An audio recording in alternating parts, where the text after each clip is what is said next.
out of the mouths of babes.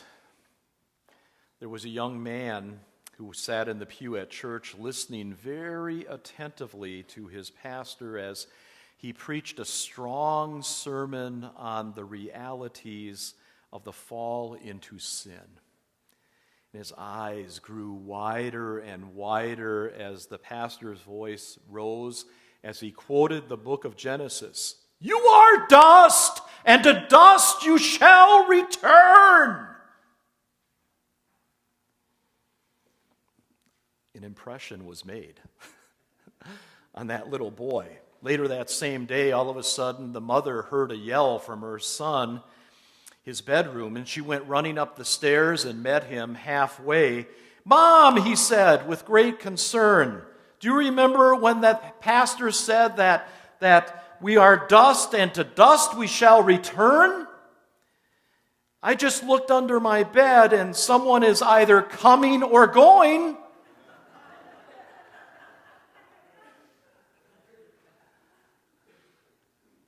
Cute. But which is it? Coming or going? Which one is it?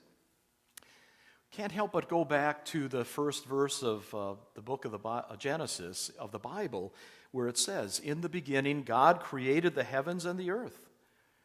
And then Genesis chapter 2 tells us that the Lord God formed the man out of the ground and breathed into his nostrils the breath of life, and man became a living creature,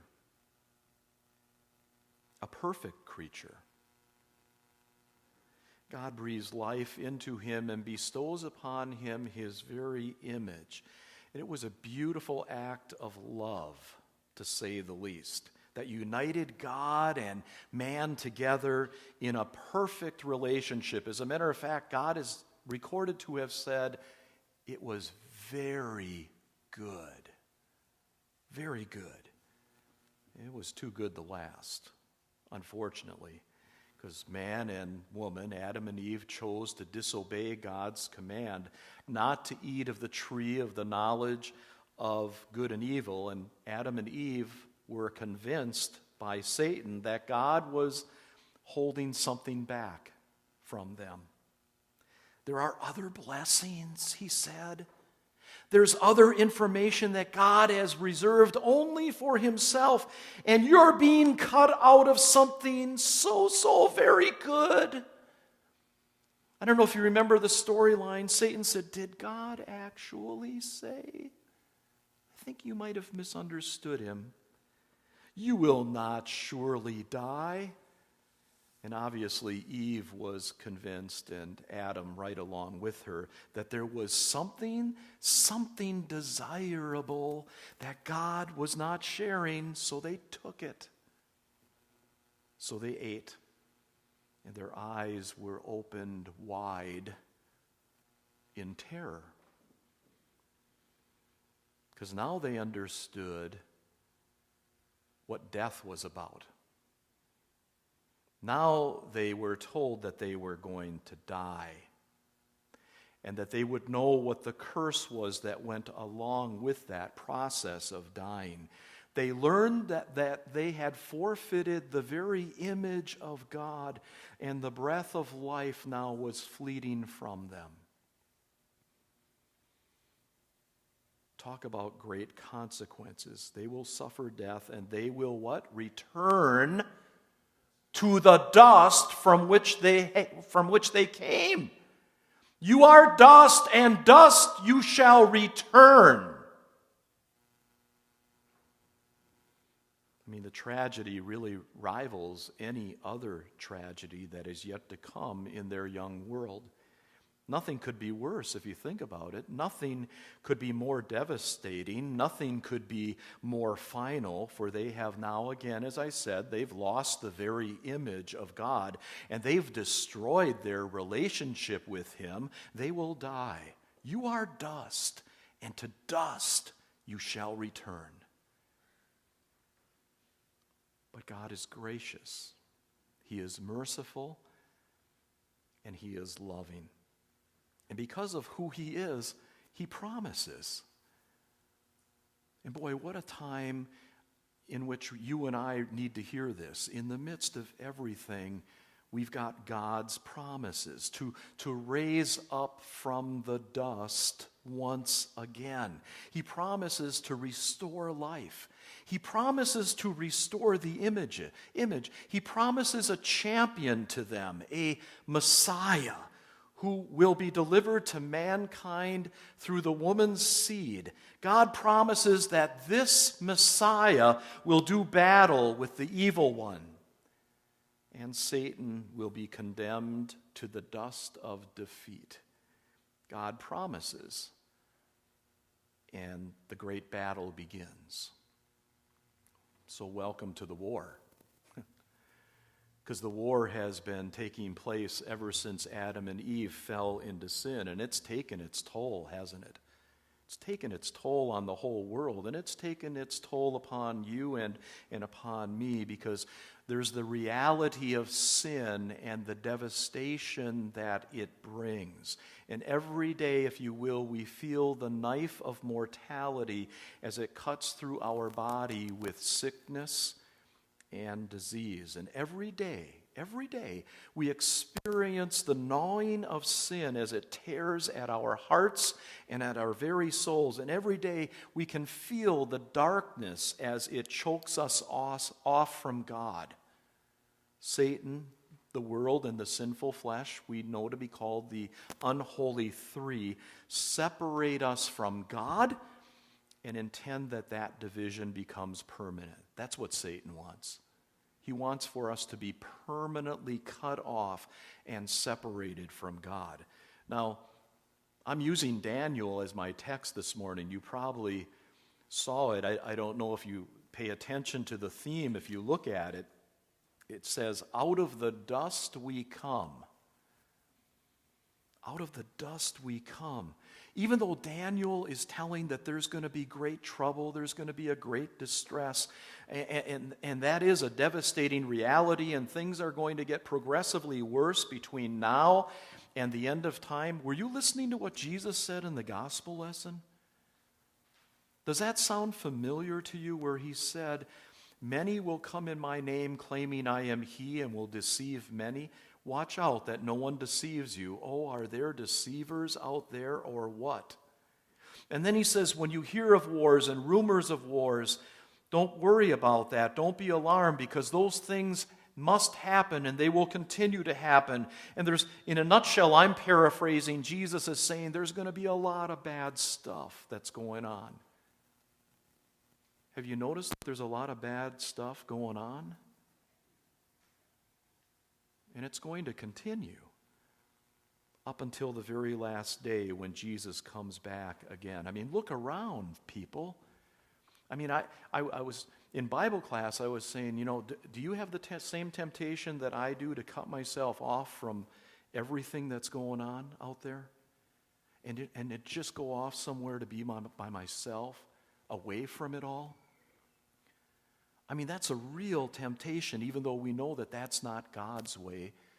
That's not what Jesus would have us to do amongst the war and the hunger and the genocide, the homicide, the hatred, the anger, the broken relationships, behavior that just is unbelievable, that shows no sign of a relationship once shared with God.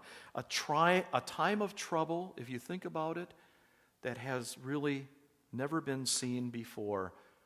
But then there's a promise. There's a promise. And it comes from God through Jesus. Into the midst of this battle, into the midst of our oppressive need, here comes whom? Jesus. Here comes Jesus. God sends his only begotten Son into the flesh that he might do battle on our behalf. He's come to deliver us from sin, death, and the devil. He comes into this world of ours to walk in the dust of our destruction, to do that which we cannot do for ourselves. He fights for us, not with us. but for us in our place. He fights for us and takes the battle all the way to where? To his cross.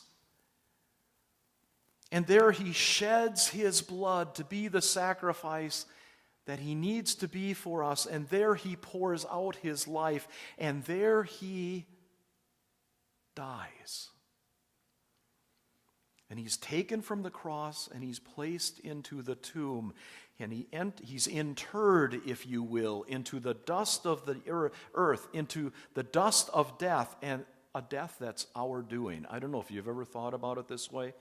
I had a member back in Chicago that was really bothered by this when I made a statement in one sermon, your sin and my sin nailed Jesus to his cross. He didn't like that. But you know what? It's true. It is so very true. He's buried in death, but for how long? 3 days. That's all. And after 3 days, he wins the victory by doing what? By rising from the dead. And he's the first fruits of the resurrection of the dead. That's what St. Paul says. Out of the dust he brings life. Out of the dust you and I come, according to the promise. So because he is victorious and because he has risen from the dead, so are we. And as if that's not amazing enough, your name and my name is written in a special book. Do you know what the book is called according to the book of Revelation? The book of life. Your name and my name and so many other thousands and millions of other names are written in that book of life. And he says, Daniel says, for those who are wise by faith, we who have been literally clothed, yes, physically, spiritually, with the righteousness of Christ. And that's the promise that God gives to us according to the book of Daniel. Out of the dust, God will raise the dead. And so Daniel says, those who sleep in the dust of the earth shall awake on the last day. God's promise of a bodily resurrection. So all of your loved ones and my loved ones who have died, and their bodies, whether they have been cremated or they've been laid to rest somewhere, their souls are forever with the Lord, waiting for that last prophetic time when Jesus will come back again and bodies and souls will be reunited. And they and we all together will be bodily taken to be with the Lord in heaven. Is that a mind blower? Is that a heart blower? Boy, it most certainly is. We live forever. We live forever right now. We're living forever right now, even though we're not in heaven yet. Because by the grace of God through faith in Jesus, we believe in him to be the way, the truth, and the life. I don't know if you've ever heard this. Thomas Jefferson. Anybody want to know what one of the many things Thomas Jefferson is known for in regard to this? Do you know what he did with this? The gospel accounts in particular, Matthew, Mark, Luke, and John. He wrote his own Bible. He took it upon himself to write he edited out all of the references to miracles and all other unbelievable occurrences. Did you know that about Thomas Jefferson? He did that. He ends the book, he ends his Bible with these words. He says this, there laid they Jesus and rolled a great stone to the door of the sepulchre and departed. That's it. That's how he ended it. That's it? No. Thank God. No. Because the tomb was empty, and he who has risen from the dust of the earth will raise us up likewise to everlasting life with him, according to Daniel, to shine like stars. In Jesus' name, amen. Let us please stand.